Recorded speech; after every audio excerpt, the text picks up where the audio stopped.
Good afternoon, ladies and gentlemen. My name is Will Nelson, and this is RAM. Today we're going to discuss the history, the function, and the future of random access memory. Uh, start start from the vacuum tubes of the ENIAC, and we'll move on through the transistors created at Bell Laboratories back in 1959, and have been used since for all modern electronics. So here we have starts at 1946 with the uh, invention and the creation of ENIAC, the first functional digital computer made with vacuum tubes. Then you have the UNIVAC 1 built in 1951, which used a mercury delay line. Was able to hold quite a bit more data than the ENIAC. Then we have the 1959 invention of the MOSFET transistor, the basic building block of all modern electronics. And then you have static RAM, dynamic RAM. I'm going to cover cache RAM as well. And then we have synchronous dynamic RAM, graphics RAM, which any of you gamers should be very excited about. And then what's used today is double data rate SD RAM. So first computer, 1946, was the electronic numerical integrator and computer built in Pennsylvania State. It weighed 30 tons. It could hold maximum of 20 10-digit decimal numbers. This, from everything I was able to find, this thing didn't cover binary. It was decimal numbers. It transferred and held data using vacuum tubes by spitting electrons onto the face of the bulb. And it dissipated so quickly that it needed constant refreshing. This computer required 200 kilowatts of power just to run. And the rumors around Pennsylvania State at the time were that every time ENIAC was turned on, the power grid would almost die. The picture on the right, and that's one of the ones I love finding. This is about a 3.5 foot long memory stick from ENIAC memory, and it's 1 byte of memory. So 8 bits on a 3.5 foot long metal piece of resistors, copper wiring, and vacuum tubes. So 1951, you have the Universal Automatic Computer. This was not the first UNIVAC. It was called UNIVAC 1, but it wasn't the first UNIVAC. The first was the UNIVAC 1100, which did use vacuum tubes. But this was the first one to use a mercury delay line memory module, which you see here, which is resistors and capacitors mainly on the outside, a few vacuum tubes that I'm seeing here. It held 12,000 it could hold 12,000 alphanumeric characters, and the computer itself weighed roughly 18 tons. So a big step over 5 years, but we could still do better, and we did. 1959, my favorite year, was the invention of the metal oxide semiconductor field effect transistor, or MOSFET. This is the miracle circuit. It was invented at Bell Laboratories by Muhammad Attallah and Dewan Kong, two technicians that just made the world a better place as far as I'm concerned. This wasn't the first transistor ever made. That goes to the BJT transistor. And then they were researching crystal transistors as well, but they decided on doing a semiconductor material. And this device was capable of being miniaturized from the roughly index card size prototype. It was able to be miniaturized, and it was able to be mass produced for very inexpensive. It also required no power unless it was actually being used. So unlike the vacuum tubes and the mercury, which you had to feed a current through it just to keep it alive, even if you weren't using it at the time, this required no power unless you were using it. And because of the advancements that came around because of this, it is the basic building block of all modern electronics. So memory sticks, CPUs, any electronic device that you see nowadays, this is what started it. So we have the first semiconductor random access memory, static RAM. This is a flip-flop. It's just to make things as easy as possible. This is a flip-flop bit.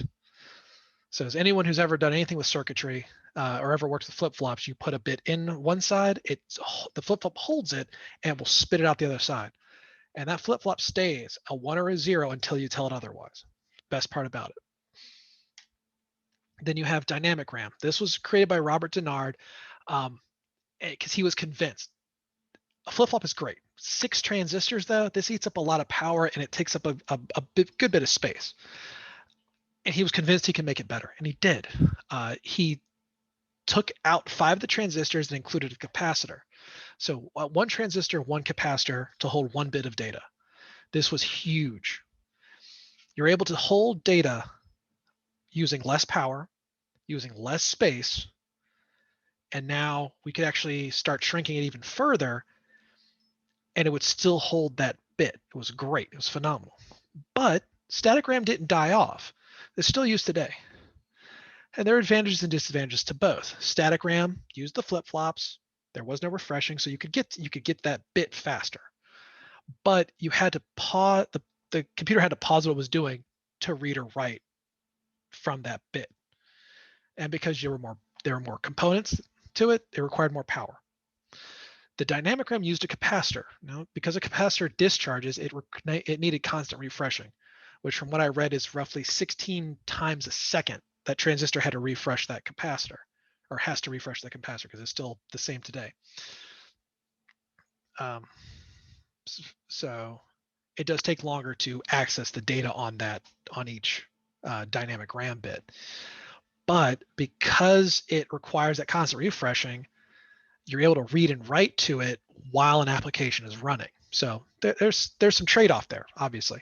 And because you use a third the number of parts, it requires less power. So you're able to get more bits for the same amount of power as you would a static RAM bit. And as I said before, static RAM is still used because it is faster. It's much, much faster than dynamic RAM. So they used it for cache memory. Now, originally cache memory was just a virtual memory allocation.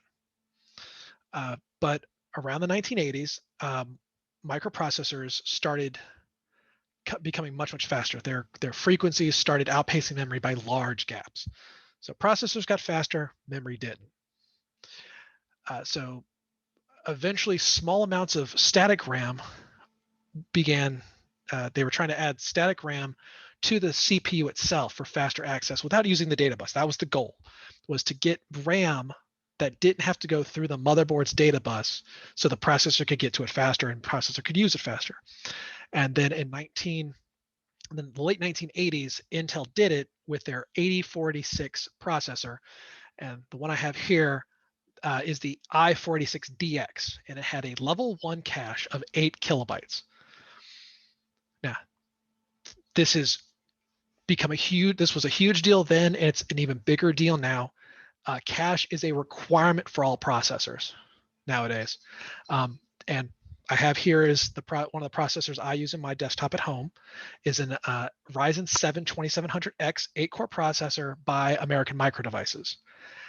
This processor, like most processors nowadays, it has 2 level 1 caches, one just for data and one just for instructions. And that split helps speed up that level 1 it helps speed up that transfer rate even more, because now you have RAM that's dedicated to just receiving data and one that's dedicated to sending instructions. Then you have level 2 and level 3 caches, and even these are pretty common on most processors nowadays. The level 2 is a little bit slower than level 1. The level 3 is a little bit slower than level 2. And obviously, as you see here, my processor is about 6 years old. No, I'm sorry, not 6 years old. My processor is about 3-4 years old right now. And it's 256 kilobytes for the whole processor. It's 32 kilobytes for the core. So there's only been a multiple of 4. So it's only increased by a factor of 4 from the 1989 level 1 cache. But that's just for the data. The instructions have increased 8-fold, and they work together, which is great. And then so the level 2 and the level 3, these are megabytes as opposed to kilobytes. So it's still a small amount of RAM as opposed to the normal gigabytes of RAM that people put on their motherboards today. But this RAM goes far, far faster than any RAM that has to be accessed through the motherboard's data bus. And then, again, because processors were going faster than RAM, they had to create something that would work with the faster processor that would allow the slower RAM to work the faster processor. They created synchronous DRAM. So originally RAM was synchronized to the CPU clock, and that was fine until CPU started outpacing RAM to an embarrassing degree. SDRAM allowed for pipelining, which was a clock pulse would happen, the transfer would happen because of the pulse, and then the next clock pulse for the processor, it would send more data. Instead of the RAM saying, hold on, I need to finish what I'm doing, it said, okay, give me that instruction, I'll keep doing this, and I'll take the next instruction.